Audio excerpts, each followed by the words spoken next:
keadaan seperti apapun dia akan memiliki resiliensi yang tinggi untuk bisa mengatasinya dengan baik. Saya kira itu yang bisa saya sampaikan ya sebagai pemikiran. Nanti insya Allah saya bagi artikel saya yang sudah dimuat di jurnal supaya bisa dibayangkan seperti apa. Cuman memang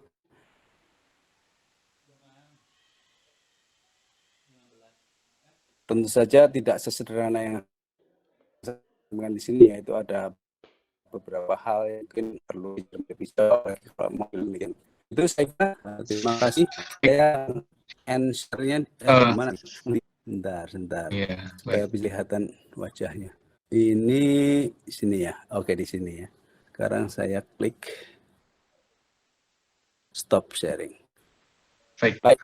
Alhamdulillah, pemaparan yang sangat menarik dari Bapak Dokter Bagus terkait dengan mental hygiene, kesehatan mental.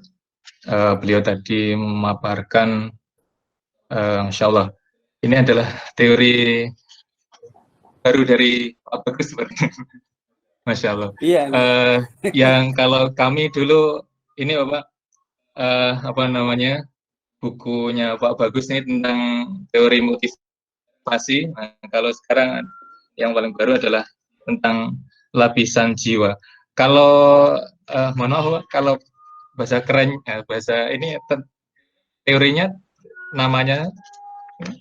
Oh, ya saya belum nulis bukunya ini, baru beberapa artikel. Jadi kalau gangguannya disebut sensing mentality ya, mentalitas sensing itu. Sensing mentality. Tapi ada juga yang dijuduli sensing culture, yaitu lebih melihat, sensing culture. Lebih melihat dari apa masyarakat ya, dari pada level masyarakat tuh sensing culture. Baik. Baik, terima kasih sekali Bapak Bagus. Jadi beliau tadi memaparkan ada 4 lapisan jiwa. Yang paling luar itu adalah sensing, kemudian reasoning, empati, kemudian yang paling tinggi atau yang paling dalam itu adalah tawakal, ma'rifat. Kiranya dari kawan-kawan juga sudah menyiapkan beberapa hal yang ingin didiskusikan bersama Bapak Bagus. Mohon izin Bapak Bagus, sekiranya ini dari para asatid, rekan-rekan peneliti, Ustaz Rosid, Ustaz Asep akan menanyakan beberapa hal. Ya, silahkan Ustaz Rosid, Ustaz Dewan, atau kawan-kawan yang lain yang ada dalam link ini. Monggo silakan. Insya Allah ini Ustadz Asep dulu, Ustadz Alwi.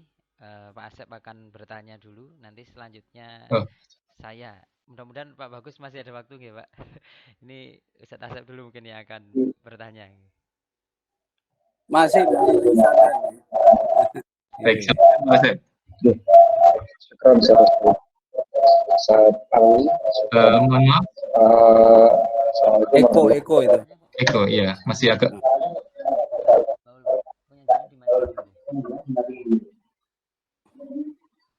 Speakernya mungkin dimatikan dulu atau gimana? Jadi coba lagi, Pak Asep. Baik, Assalamualaikum warahmatullahi wabarakatuh. Waalaikumsalam warahmatullahi wabarakatuh. Bapak, selamat datang dan terima kasih kami ucapkan sebelumnya. Tadi menarik dari keterangan-keterangan dan sharing mengenai kesehatan mental, karena kami juga baru di sini tentang psikologi. Adapun yang akan kami tanyakan Pak terkait kesehatan mental itu, pertama, apakah ada perbedaan signifikan antara jiwa dan mental? Yang pertama. Kemudian yang kedua, apakah spiritualitas itu merupakan entitas yang lain dari jiwa. Dan yang pertama tadi, apakah ada perbedaan yang signifikan antara jiwa dan mental, kemudian spiritualitas itu apakah dia entitas yang lain dari jiwa. Itu dulu, terima kasih.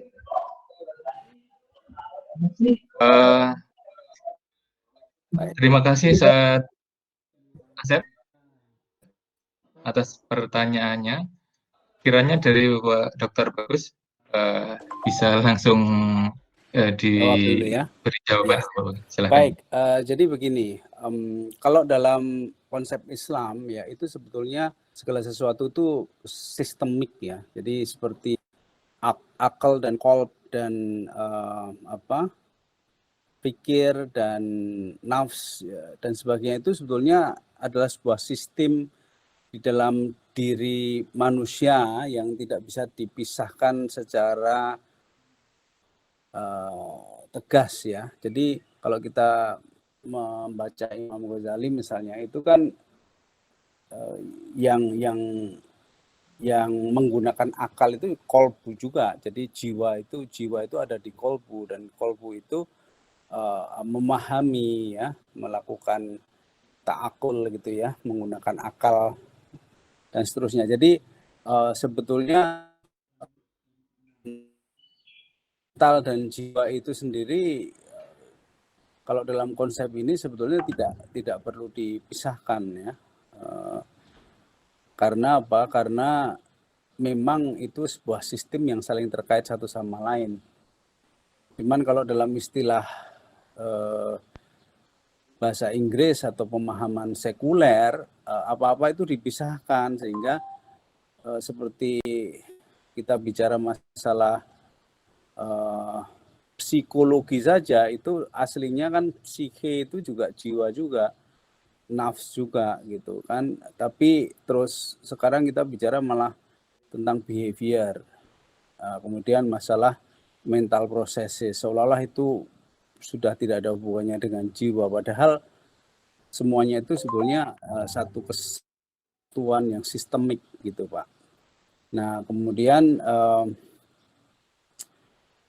kalau kita lihat spiritualitas itu sendiri, memang kalau dalam pengertian bahasa Inggris, spiritual itu agak rancu ya, antara sesuatu yang goib dengan yang khayalan, yang takhayul, yang klenik itu dijadikan satu kalau dalam bahasa Inggris ya.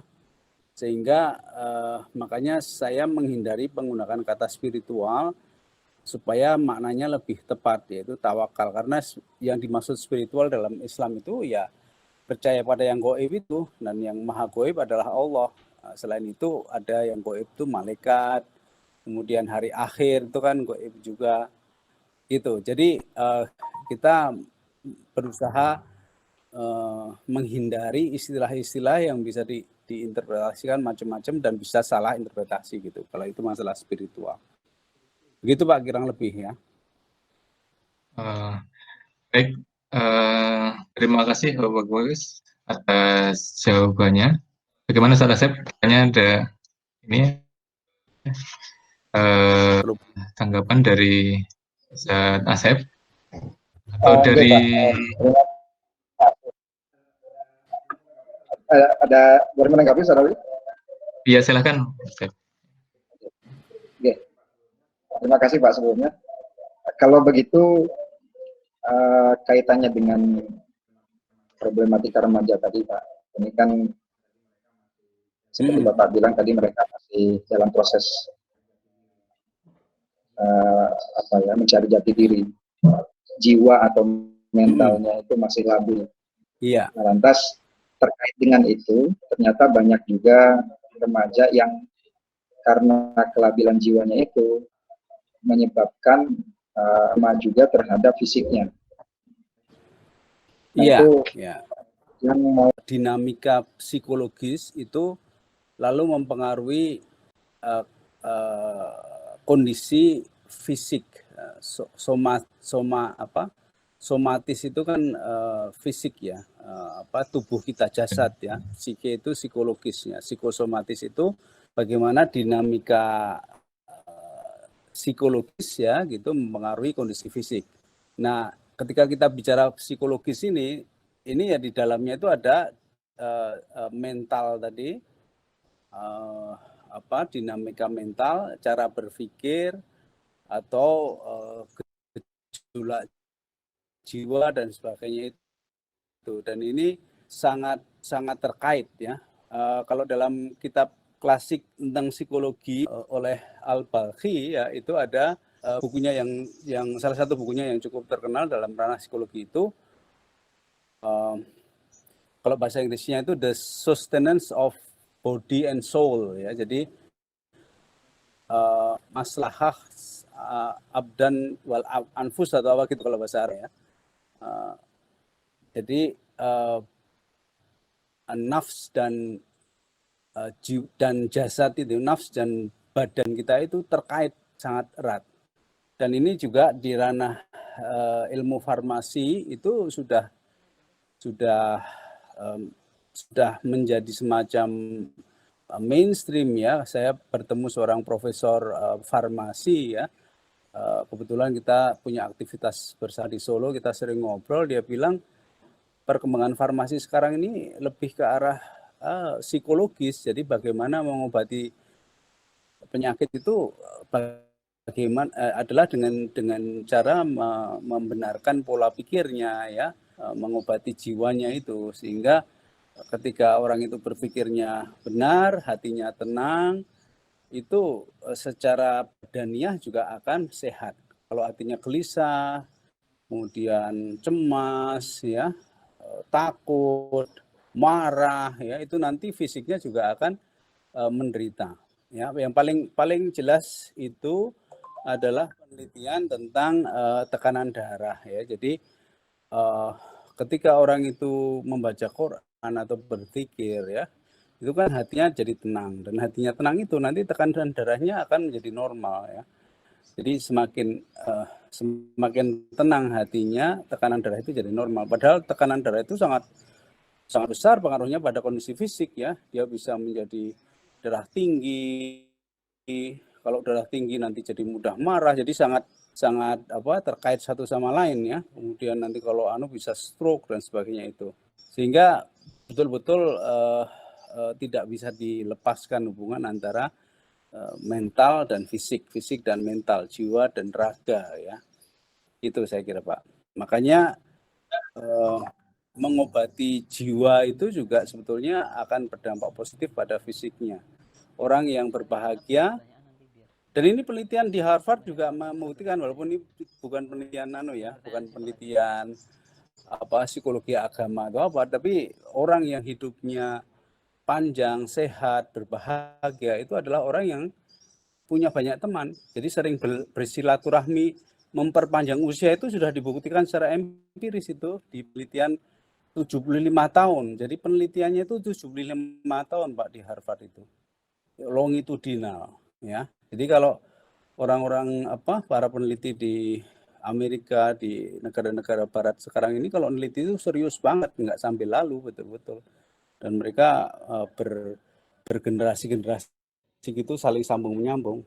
Ini menarik sekali. Jadi pernyataan bahwa silaturahmi itu memperpanjang usia itu bukan hanya basa-basi, itu secara objektif juga sudah terbukti. Nah sekarang ini orang barat ini sedang mengalami hal yang sebaliknya. Jadi mereka itu kesepian sehingga banyak yang mati muda ya, banyak yang menganiaya diri sendirinya karena mengalami wabah loneliness gitu. Dan mereka mulai populasinya mulai menurun, bahkan ada ramalan sekitar 50 tahun lagi beberapa bangsa itu punah gitu karena nggak berkembang populasinya. Ya, ditambah dengan tidak mau nikah, nggak mau punya anak, malah LGBT dan sebagainya, itu pokoknya memperparah keadaan. Makanya Indonesia ini harus bisa betul-betul tegas ya untuk menolak paham-paham liberal yang mempromosikan single parent, mempromosikan hidup sendiri, nggak usah menikah dan sebagainya, LGBT dan sebagainya, itu betul-betul musuh peradaban itu ya. Tidak bisa dianggap sepele itu merusak dan sudah merusak di di negara asalnya sana. Saya kira seperti itu. Jadi ini gangguan jiwa ini dampaknya luar biasa pada kondisi fisik dan kesehatan jasmania. Terima kasih Bapak Bagus. Bagaimana Ustaz Asep? Ya. Oke. Satu lagi saya Mungkin dari ya silakan. Masih ada. Ya. Biar puas. Karena ternyata ada hal lain yang dapat kami persepsi dari jawaban Pak Bagus. Ini menarik karena tadi khususnya keterkaitan antara fisik dan mental, Pak, ya. Bahwa kalau mentalnya baik, nanti fisiknya juga akan berkembang baik. Nah, kaitannya dengan tadi yang Bapak sebutkan tentang farmasi, Pak. Kalau memang demikian, sekarang seperti itu, kemudian ada timbul pertanyaan seperti ini, Pak. Kalau misalkan ada pasien hipertensi, nah, kemudian didiagnosa oleh dokter, kemudian diberi obat tertentu, penurun tekanan darah tinggi. Ini serta merta dalam tanda kutip tekanan darahnya kembali normal. Dan orang tersebut, pasien tersebut yang bersangkutan itu ketika darahnya tinggi, dia sangat emosional, tapi kemudian diobati dengan obat tertentu dari dari apotek, kemudian tekanan darahnya turun dan mentalnya kembali stabil. Nah, ini dengan fakta yang demikian, apakah berarti kondisi mental juga bisa diobati dengan obat-obat yang dari apotek itu, Pak? Karena kasus yang seperti itu. Mohon penjelasannya, Pak. Nah, ini ada beberapa kasus yang sangat apa istilahnya mencerminkan itu, tapi dari sisi yang memprihatinkan. Jadi misalnya begini, ingat nggak ada anak yang membunuh anak tetangganya yang masih kecil di bak mandi lalu digantung di tempat di lemari pakaiannya itu, kasusnya itu beberapa bulan yang lalu, mungkin tahun lalu ya. Nah, itu adalah contoh ya bagaimana anak yang kelihatannya baik-baik aja, tapi karena obat itu secara kejiwaan belum tentu baik betul. Ini terjadi juga di Amerika. Saya waktu meneliti tentang parenting ya di tahun sekitar 2015, waktu itu di Yahoo itu dikabarkan ada seorang anak yang membunuh tetangganya juga, mirip dengan yang terjadi di Indonesia itu. Dan anaknya itu sehari-hari kelihatannya tenang, tapi sebetulnya dia itu anak yang depresif. Dia tenang itu karena minum obat antidepresan. Jadi ketika dia minum obat antidepresan, perilakunya kelihatannya tenang. Tapi yang terjadi dalam ketenangannya itu, dia sebetulnya tidak sehat mentalnya. Makanya kalau kita kembali ke masalah lapisan jiwa tadi, obat yang sifatnya chemical ya, kimiawi itu hanya mempengaruhi lapisan sensing. Dia tidak bisa masuk ke reasoning, empati maupun ke tawakal, kejiwaan spiritual atau makrifat itu. Ketenangan jiwa yang mendalam itu. Jadi secara sensing dia kelihatan perilakunya tenang ya. Tapi untuk masuk ke reasoning, empati dan sebagainya itu tidak bisa pakai kimiawi. Tapi sebaliknya kalau orang itu reasoningnya kuat, empatinya kuat, lalu spiritualitasnya supaya lebih mendalami gimana caranya ya. Kalau ada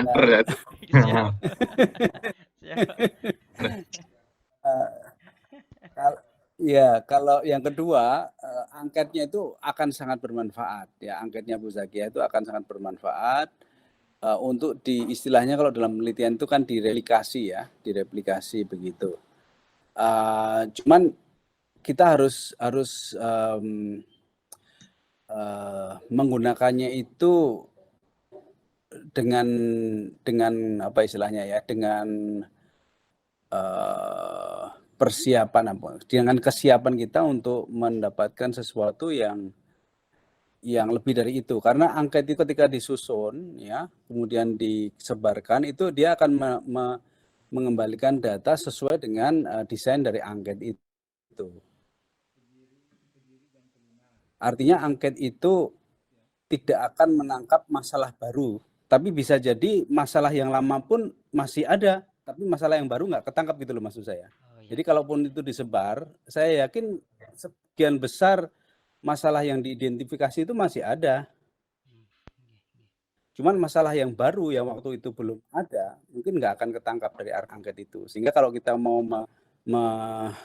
apa istilahnya menguji relevansinya, mesti ditambah angketnya itu di samping yang muzakiah itu, lalu dibuat asumsi-asumsi baru atau aspek-aspek baru yang dikaitkan dengan perkembangan kehidupan kita dewasa ini, atau ditambah dengan pertanyaan terbuka untuk menangkap hal-hal baru yang belum tertangkap oleh angket itu, gitu. Jadi hipotesis saya, angket itu kalau disebar pasti akan menangkap masalah sesuai dengan yang didesain oleh angket itu, gitu.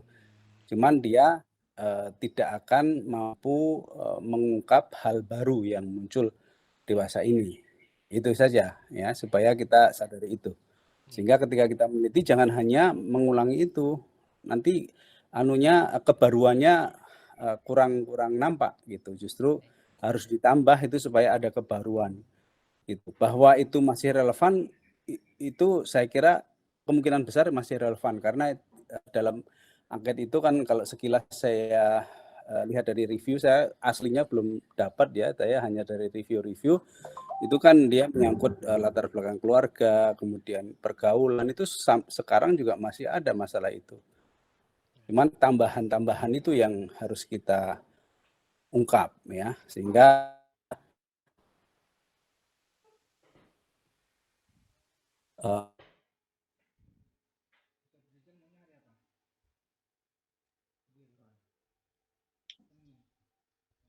Halo, Halo. Pak Bagus. derajat itu. Oh iya, nggih. Iya. Ngaten nggih. Baik. Tadi terputus sebentar ya Pak Alwi, tadi sedikit terputus nggih. Tapi enggak Iya, apa-apa, sudah sekitar sambung lagi. ini. Halo. Yang terakhir agak terputus Pak Bagus. Jadi perlu ada semacam tambahan seperti pertanyaan terbuka gitu Pak Bagus ya, nanti untuk melengkapi angket tersebut. Gitu.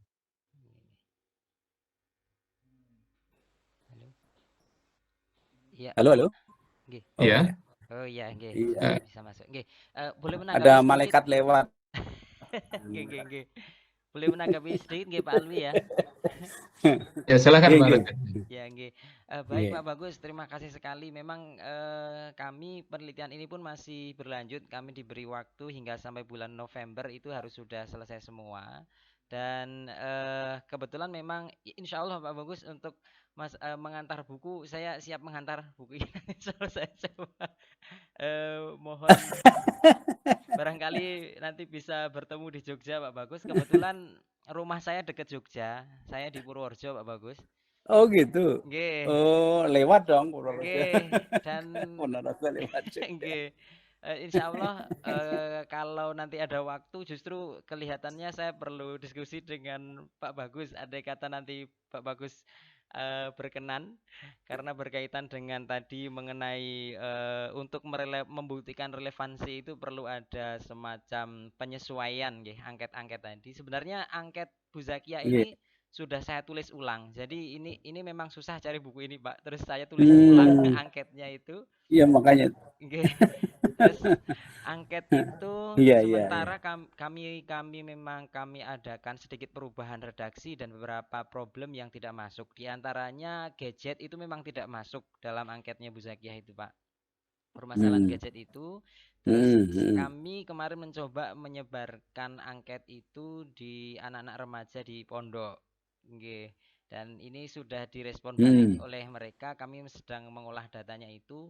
Namun memang masih perlu penambahan data nggih untuk masalah relevansi ini tadi.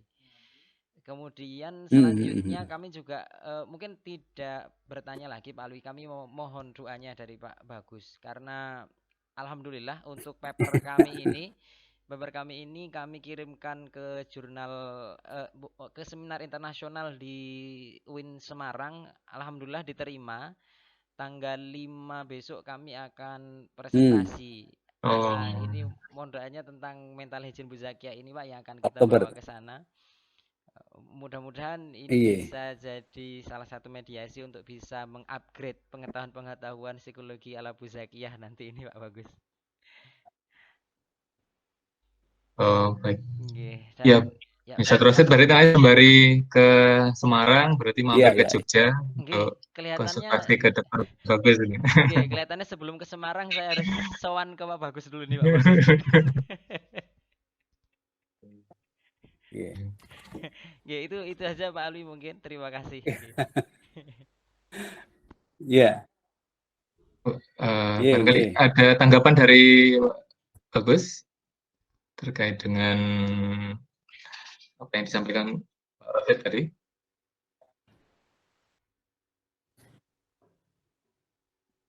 Ya, mudah-mudahan nanti karyanya Bu Zakiyah ini terrevitalisasi ya, sehingga kita bisa melacak sejarah pemikiran dalam psikologi Islam. Karena saya sendiri sejak awal pengembangan psikologi Islam itu sudah ingat Bu Zakiyah saja, tapi belum berhasil menemukan bukunya. Iya. Ingatan. Baik. Terima kasih sekali Bapak Bagus atas pemaparan dan juga diskusi pada pagi menjelang siang hari ini. Alhamdulillah ini 1 jam lebih kita bersama, banyak ilmu yang sudah kita dengarkan dari Bapak Bagus dan juga diskusi bersama kawan-kawan peneliti Universitas Darussalam Gontor. Semoga apa yang kita bicarakan pada pagi hari ini ya semangat untuk menimba ilmu, kemudian juga misi untuk menghidupkan psikologi Islam, Pak Bagus. Sekiranya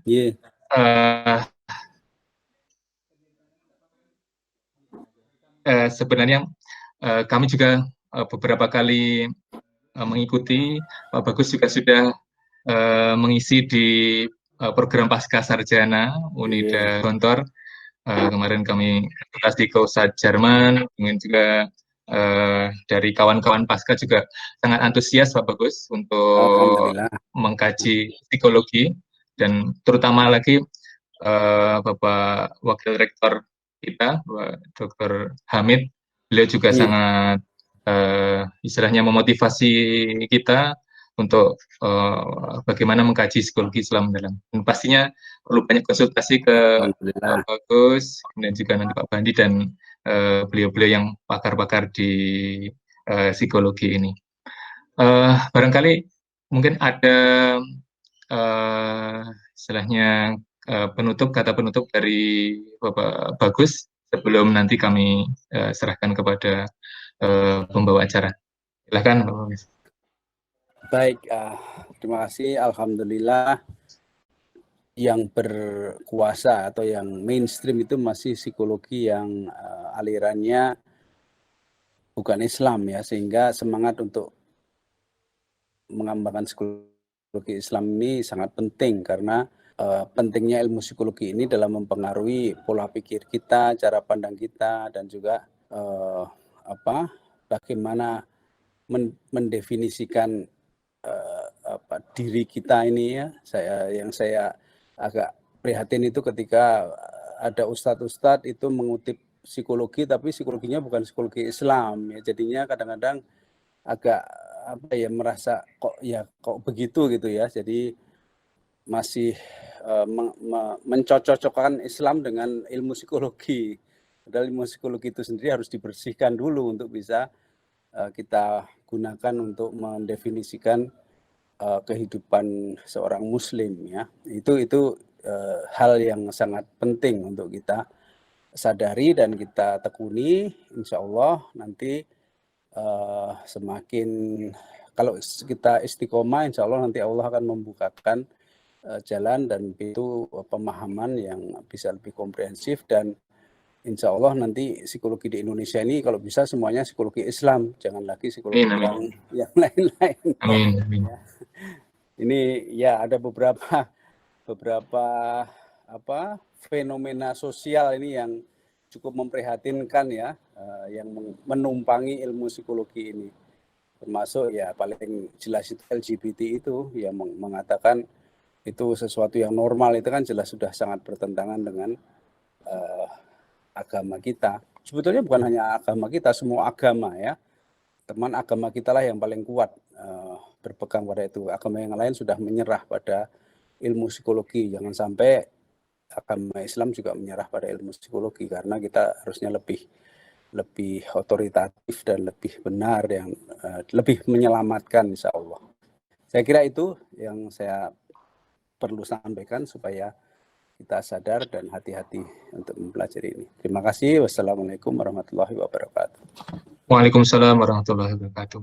Terima kasih banyak Bagus atas pemaparannya, dan insya Allah ini menyemangati kita untuk mengkaji lebih dalam tentang psikologi Islam. Kemudian kami serahkan selanjutnya kepada Ustaz Nur Rasyid Udeston yang tadinya MC, sebenarnya tim utama dalam penelitian ini. Ya, insya Allah Pak Bagus. Jadi ada kata-kata kapan ke Jogja lagi, ini sangat ini mengganggu pikiran kami. Tapi insya Allah nanti di lain waktu kami silaturahim ke Pak Bagus, dan nanti insya Allah bisa menimba ilmu banyak dari Pak Bagus. Demikian, dan mohon maaf atas segala kekurangan kami dalam mandu ini. Kemudian selanjutnya kami serahkan kepada MC. Assalamualaikum warahmatullahi wabarakatuh.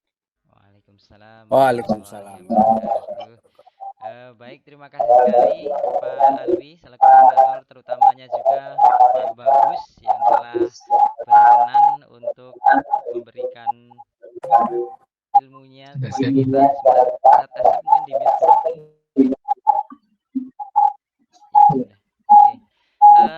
mungkin terakhir Pak Bagus dan semuanya, kita kalau bisa kita berfoto dulu ini sebelum saya akhiri. Oh iya.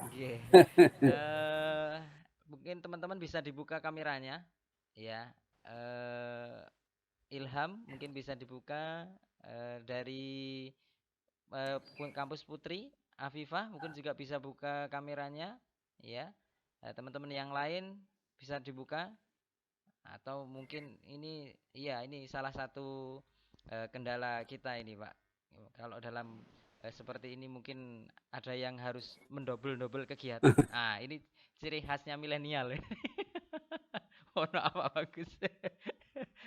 Oke, seadanya kita foto dulu nggih. Sebentar, saya capture dari sini. Sebentar. Ya. Oh. Oke. Sekali lagi. Sekarang saya coba pakai HP saya. Tadi sudah pakai komputer sudah. Saya pakai HP. Coba 1, 2, 3. Oke, baik. Ya, terima kasih. Terima kasih Pak Bagus atas perkenan waktunya. Betul-betul setelah ini walaupun kegiatan FGD selesai, mudah-mudahan silaturahim kami tidak putus Pak Bagus nggih. Pak Bagus mudah-mudahan Pak Bagus masih selalu berkenan menjawab WA saya, tapi mohon maaf kalau mengganggu. Iya, insya Allah. Tapi insya Allah Pak Bagus, mudah-mudahan saya bisa silaturahim untuk membicarakan lebih lanjut tentang buku-bukunya Bu Zakiyah nanti ini. Memang sedikit sulit mendapatkannya ini Pak. Iya betul. Baik. Harus kita simpan ya. Baik teman-teman semuanya, Bagus yang kami hormati, untuk itu karena sudah selesai kegiatan kita pada hari kali ini, mari kita akhiri kegiatan kita dengan bersama membaca hamdalah. Alhamdulillah dan doa kafaratul majelis. Subhanakallahumma wa bihamdika asyhadu an la ilaha illa anta astaghfiruka wa atubu ilaik. Saya selaku membawa acara mohon maaf atas segala kekurangan dan saya akhiri. Wassalamualaikum warahmatullahi wabarakatuh.